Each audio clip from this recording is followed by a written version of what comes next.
ললিতা, আমি তোমাকে একটা কথা বলবো বলে এখানে ডেকেছি। মানে কিভাবে যে বলবো বুঝতে পারছি না। আমি না আমি না তোমাকে ভালোবেসে ফেলেছি। Why you love your mind? Why? You know that? Who are I? আমি সত্যি তোমাকে ভালোবেসে ফেলেছি ললিতা। শেখ মেহেরা, দুবাইয়ের রাজকন্যা সুন্দরী শেখ মেহেরা। তাতে কি হয়েছে?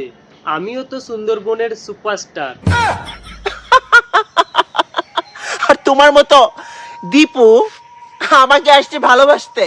হ্যাঁ, কেন আমি পারি না তোমাকে ভালোবাসতে? তুমি কি পারো না আমাকে ভালোবেসে বিয়ে করতে? আমি বিয়ে করলে করব টাকমাথা ফর্সা লোককে।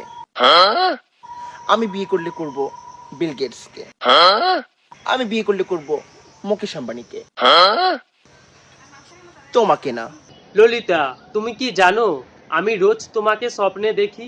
শেখ মেহেরাকে তো সবাই স্বপ্ন দেখে, চাঁদ দেখা যায় ছোঁয়া যায় না। আর তুমি ছোঁয়ার দুঃসাহস দেখিয়েছো। প্লিজ চোখ বোঝো, একটা সারপ্রাইজ আছে। সারপ্রাইজ? তার মানে ললিতা রাজি হয়ে যাবে। ঠিক আছে, আমি চোখ বুঝলাম। ওয়েট, এইটা মনে রাখিস, ডোন্ট ফরগেট ইট। শেখ মেহেরাকে ভালোবাসছে।